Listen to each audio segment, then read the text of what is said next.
So hello everyone, myself Dr. Pavanpreet Kaur from Pearl Homeo Classes. आज हमारे exam में AIPJ 2025 में कितने डेज बचे हैं? 34 डेज जो है वो बचे हैं। ठीक है, तो आज अपने नेक्स्ट इम्पॉर्टेंट टॉपिक जहाँ से क्वेश्चन भी आता है एंड वो स्टूडेंट का गलत भी होता है, इम्पॉर्टेंट टॉपिक पढ़ेंगे जहाँ से फ्रीक्वेंट यूपीएससी में भी क्वेश्चंस आने लगे और AIPJ 2025 या फिर प्रीवियस AIPJ में तो आया ही है। तो टॉपिक है एपिलेप्सी। अच्छा, नेक्स्ट वीडियो में मैं हेपेटाइटिस के बारे में पढ़ाऊंगी क्योंकि हेपेटाइटिस से रिलेटेड भी बहुत सारे क्वेश्चंस आते हैं। तो तुम्हें अगर हेपेटाइटिस के कोई भी क्वेश्चन जहाँ पे दिक्कत हो कि कभी कोई आंसर चला जाता है, कभी कोई आंसर चला जाता है, तो तुम इस वीडियो के कमेंट में वो क्वेश्चन अपना डाल सकते हो ताकि मैं उस पर और ज़्यादा एलोबरेट तुम्हें पढ़ाऊँ, ताकि वो तुम्हारे क्वेश्चंस का कंफ्यूजन क्लियर हो। वैसे हेपेटाइटिस से रिलेटेड जो भी प्रीवियस ईयर में क्वेश्चंस आते हैं या फिर जहां से भी अपने क्वेश्चंस आते हैं वो सारा मैं तुम्हें नेक्स्ट वीडियो में हेपेटाइटिस से रिलेटेड कवर करवा दूंगी, कोशिश करूंगी कवर करवाने की। ठीक है, नेक्स्ट इंपॉर्टेंट टॉपिक आज अपने पढ़ेंगे एपिलेप्सी, बेसिकली सिजर्स के बारे में। तो सिजर्स के बारे में जो अपने यहाँ पे क्वेश्चन आता है, दो तीन एपिलेप्सी से रिलेटेड क्वेश्चन आता है, जैसे ग्रैंड मैल एपिलेप्सी में क्या देखने को मिलता है, पैटेट मॉल एपिलेप्सी क्या होती है, या फिर जैक्सोनियन मार्च क्या होता है, इस तरीके के क्वेश्चन अपने को देखने को मिलते हैं। तो इसके लिए पहले तो मैं एपिलेप्सी के बारे में थोड़ा सा आइडिया होना चाहिए कि क्या है, कौन कौन से इसके टाइप्स होते हैं, देन फिर तुम उन क्वेश्चंस को बहुत इजीली याद कर पाओगे, बहुत इजीली सॉल्व कर पाओगे। एक्चुअली अपने क्या होता है, ज्यादातर बच्चे क्या करते हैं, एपिलेप्सी वाले टॉपिक को या फिर सीएनएस के ज्यादातर टॉपिक्स को छोड़ ही देते हैं, जिसकी वजह से जो उन्होंने दो चार क्वेश्चंस देखे होते हैं उनका सिर्फ क्या करते हैं, वो रट्टा मारते हैं, और पेपर में अगर या फिर कहीं पे भी क्वेश्चंस देखते हैं वहां पे थोड़ी सी भी लैंग्वेज चेंज होती है तो आंसर चेंज हो जाता है, तो फिर स्टूडेंट्स को लगता है कि अरे ये तो कभी सही नहीं होते हैं ना। तो इसीलिए अपने एपिलेप्सी को थोड़ा सा समझने की कोशिश करेंगे ताकि तुम्हारे डायरेक्ट जो क्वेश्चंस आते हैं, जो बहुत इजी क्वेश्चंस हैं एपिलेप्सी से, वो तुम्हारे गलत ना हो। ठीक है, तो फर्स्ट एपिलेप्सी या फिर सिजर्स को अपने दो पोर्शन में डिवाइड करते हैं, one is partial epilepsy and second is generalised epilepsy. Partial epilepsy इसका मतलब क्या करेगी, ये जो अपने ब्रेन के या तो हाफ पार्ट को ही इन्वॉल्व करेगी या फिर किसी एक लोब को ही इन्वॉल्वमेंट करेगी, पूरे ब्रेन का, पूरे सीएनएस का इन्वॉल्वमेंट इसमें नहीं होगा। तो partial epilepsy that include only one hemisphere और वन लोब ऑफ ब्रेन। इसके अलावा जनरलाइज्ड एपिलेप्सी क्या होगी, जिसमें पूरे ब्रेन में अपने को कहीं का भी इन्वॉल्वमेंट देखने को मिल सकता है, दोनों साइड के सेरिब्रल हेमिस्फीयर का इसमें इन्वॉल्वमेंट रहता है। तो इसमें कई सारे फोकस रह सकते हैं, मल्टीपल अटैक ऑफ सीजर्स इसमें आते हैं। ठीक है, मैनी फोकस मैनी सीजर्स, और यहाँ पे क्या रहता है, पर्टिकुलर किसी फोकल एरिया का इन्वॉल्वमेंट हो सकता है, किसी एक एरिया का इन्वॉल्वमेंट यहाँ पे हो सकता है। तो जिस भी एरिया में एपिलेप्सी हो रही है वहां का अपने को क्या देखने को मिलेगा, उस तरीके के अपने को क्या देखने को मिलेंगे, सिम्टम्स देखने को मिलेंगे।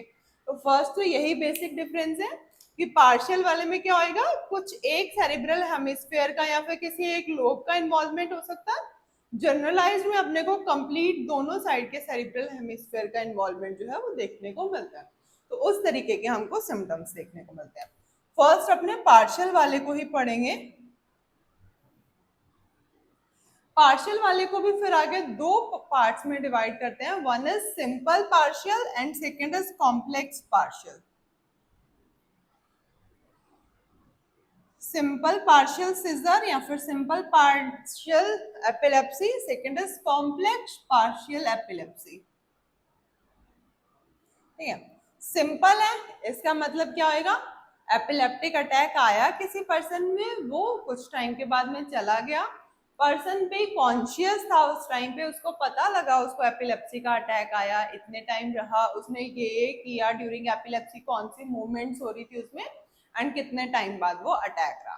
तो इसमें पेशेंट क्या रहता है, कॉन्शियस रहता है प्रॉपरली, एंड उसको याद रहेगा, he remembers what he done during the epileptic attack। लेकिन कॉम्प्लेक्स पार्शियल एपिलेप्सी में क्या होगा, ऑल्दो पार्शियल एपिलेप्सी किसी एक लोब को इन्वॉल्व कर रही है या फिर किसी एक एरिया को इन्वॉल्व कर रही है, लेकिन ये क्या है, कॉम्प्लेक्स है।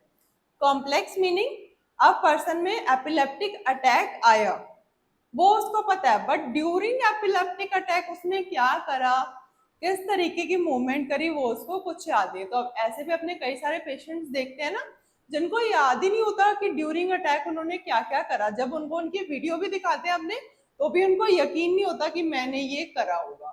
तो इसीलिए कंप्लीट जो कॉम्प्लेक्स पार्शियल एपिलेप्सी है उसमें क्या रहेगी, कॉन्शियसनेस का लॉस हो जाता है उसमें कुछ टाइम बीइंग के लिए। एंड यहाँ पे क्या है प्रेजेंट रहेगी, पोस्ट इक्टल कंफ्यूजन जो है प्रेजेंट रहेगी।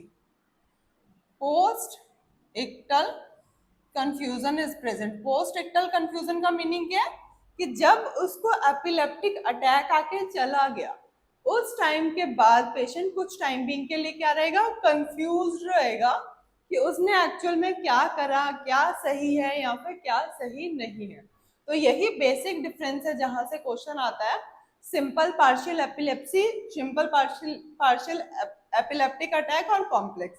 सिंपल वाले में क्या याद रखना है तुम्हें, सिंपल है, एपिलेप्टिक अटैक आया और गया, पेशेंट को सब कुछ याद है, पेशेंट कॉन्शियस कंडीशन में था। कॉम्प्लेक्स वाले में पेशेंट में कॉन्शियसनेस का लॉस हुआ, उसको बाद में याद नहीं है कि उसने अटैक के ड्यूरिंग क्या क्या मतलब मूवमेंट्स करी या क्या करी।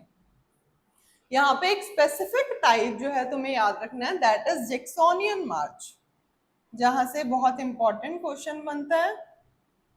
जैक्सोनियन मार्च भी किसका टाइप है, फोकल एपिलेप्सी का ही टाइप है, मतलब जहां पे सिर्फ एक किसी एरिया का ही इन्वॉल्वमेंट हो रहा है। तो ये जनरलाइज्ड एपिलेप्सी नहीं होती है, ये भी फोकल एपिलेप्सी का ही टाइप है, जिसमें जैक्सोनियन मार्च में क्या होता है, किसी पर्टिकुलर एक मसल में, किसी एक ग्रुप ऑफ मसल में सबसे पहले एपिलेप्सी शुरू होती है, देन वो पूरे एरिया में स्प्रेड करती है। जैसे एक जगह पे क्वेश्चन था जहाँ पे ये लाइन दी हुई थी कि किसी पर्सन में बाइसेप्स ब्रेकाई से एपिलेप्टिक अटैक शुरू हुआ, कुछ टाइम के बाद में वो पूरे आर्म में स्प्रेड हो गया।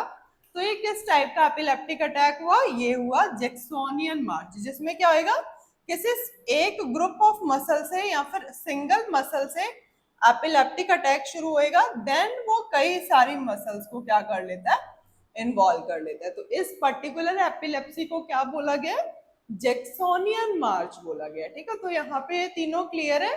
नेक्स्ट अब अपने पढ़ेंगे जनरलाइज्ड एपिलेप्टिक अटैक।